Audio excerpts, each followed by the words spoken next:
greed is destroying gaming. I mean, you've seen the thumbnail. This gun set is $100. That's 25 McChickens. I don't care how bedazzled the guns are. I'm not paying $100 for some skins. I mean, yeah, it's a free-to-play game, and most games that have this stuff are, but now we're seeing it in fully priced games, as gaming companies try to double dip on your wallet. But before we get to this, first we need to understand how we got here, by going back to the arcade era. Monetization back in ye olden days was super simple. During the arcade era, you'd put a coin in the machine, and you get to play the game until you die. What this led to was games becoming increasingly more difficult the more you play them. This led to you getting more skilled at the game, and the more skilled you were, the longer you could play. Generally, most people liked this system, as more skilled players could play longer, and for less money. Let's add this to a list of how to pay for games. Arcades. Get those out of here. Never want to see them again. New hot thing, home consoles. Now you pay once for a game, and then never again. Most of these games still were pretty difficult though, even though you only had to pay once, because they were short. It was to add padding. Can you imagine nowadays if you bought a game for $120 and it was about 2 hours of gameplay? It'd be ridiculous. But those 2 hours of gameplay can be extended with difficulty. I mean, as long as you keep dying and having to restart from the beginning, you keep playing more. You get more use out of your content. As you probably could guess, most people liked this system because you paid for the thing and you got to play it forever. People like getting what they want. Let's add this to our little list. Now, all of this is pretty cool. People are happy. Games keep getting better. 3D's cool, that's a thing. Everyone loves 3D. Game studios keep getting bigger and bigger. More money, games get longer, less difficult. Eventually we get online games. Wow, that's a revolutionary concept. Playing with your friends and you're not in the same room. Crazy. All in all, it's looking good for gamers, because as long as the industry keeps getting bigger, the games keep getting better, right? Right? The year was 2006. People were playing games everywhere, but no one could have known what was about to happen next.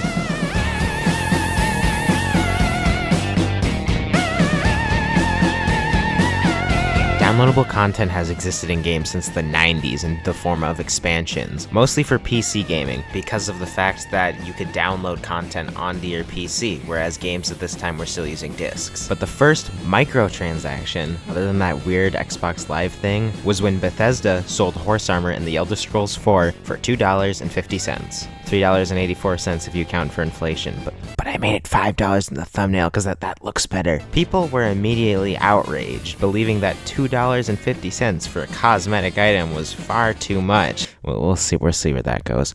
Now, to be fair, horse armor as a skin is pretty garbage. I mean, the horse just has armor. Where are the RGB lights and laser horse guns with revealing horse clothing? You know what, never mind. Despite the fact that the horse armor was complained about so much, it actually was one of the best-selling DLC packs they had done. And soon after that, the rest of the industry started to follow them. Here enters in our good friend EA. Make sure to keep track of them because they'll be a recurring character. EA saw Bethesda over here with all their microtransactions and was like, let me in on that. EA decided to make their own little microtransaction, which was punishing people who bought used copies of games. In 2010, EA would offer cosmetics and other items if you bought any of these games new.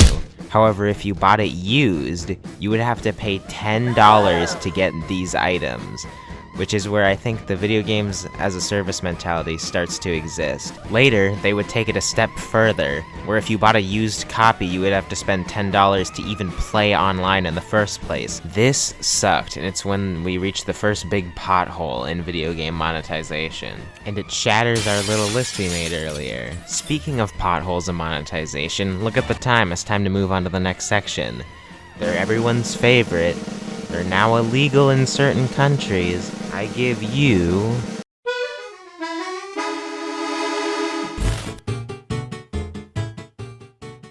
Now now is where we get our second recurring character, Valve. Valve are most noteworthy for popularizing loot boxes outside of Asia and inventing the Battle Pass, but we'll get to that later. Let's focus on loot boxes. Valve, seeing gacha games making loads of money, decided to put loot boxes in Team Fortress 2. That's right, Counter-Strike did not originate loot boxes. Funny Game with Sandwich did. The even more crazy part is that Team Fortress 2 wasn't even free to play yet. Wouldn't that be crazy if a game you paid money for would still sell you cosmetics? Anyways, for those who don't know how a loot box works, it works like this. You can either buy a box, or you already have the box and you need to get a key to open it, and the box just sits there being like, oh, look, you can have all these things, but oh, you don't have a key? Well, I guess I'm just useless then. Then you get to open it, and you have a small chance to get something really cool, and a pretty high chance to get something pretty lame. It's gambling. It's the casino, but for the new hip young generation. Valve would then later implement loot boxes into their other popular games, CSGO and Dota 2. These generally weren't very poorly received, as for the majority of players, this was a new thing for them. Loot boxes wouldn't become hated and such a controversial topic for gaming until our good old friend EA came back into the picture. Star Wars Battlefront, a game most people who play it like. And it's time to make a sequel. Can't be that hard. You know, just give the people the laser guns and the laser swords and trap them behind essentially a gaming slots machine for a fully priced game.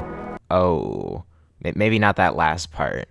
Maybe not that part. People might not like that. On release, it would take you 4,528 hours to unlock every character. Oh, well, at least that gives reasons to keep playing, even if it is a little grindy. Or, you can just spend $2,100. This obviously upset people and led to Reddit posts of people being outraged with it, which eventually led to this infamous reply from EA, which also became the most downvoted comment on the entire site of Reddit. Yeah, I love the pride and accomplishment of playing the same game for 4,000 hours. Thanks, EA.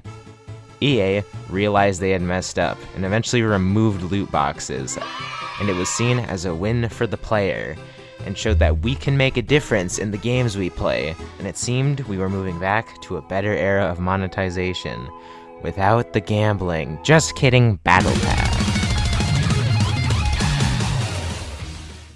The idea of a Battle Pass was originally created by Valve for Dota 2. Wait, really? Seriously, Valve? Why do you keep doing this stuff? This idea for a Battle Pass was called the Compendium, and was created in 2013. Then in 2015, it was implemented into another game we talked about earlier, Team Fortress 2. And in that game, it was called Campaign Passes. However, all these different passes weren't super popular, and it wasn't really popularized until 3 years later, in 2018, Fortnite, an up-and-coming zombie survival game, decided to make a free battle royale mode based off the popular, ever-growing PUBG. And the main form of monetization was a battle pass. The first one wasn't implemented until Season 2, but it was pretty early in the game's life, and I think it still counts. This changed everything. As Fortnite became a cultural phenomenon, other game developers started to notice Fortnite's tactics. Daily quests, weekly quests, battle passes, rotating item shops, taking advantage of FOMO. Doing this stuff made a lot of money, and these new online games were getting a new title, live service games, because the model of video games were moving to games as a service. What this led to is some games being taken down because with all these live service games, people can only devote their time to a certain amount of things. Even games you paid for would now have battle passes, as they tried to double dip your wallet. Most of this mass change was pretty bad, but some of it was good. Loot boxes, those are pretty much gone now, as it's been looked down upon as it's basically child gambling. Yeah, that's because that's what it was. And it's a fact that this form of monetization does work. People complain about Call of Duty games being the same thing every time, or that Fortnite has way too much monetization, but it's a fact people keep buying this stuff. Some of the same people who are complaining keep buying them. Well, wait, why is the camera pointed at me?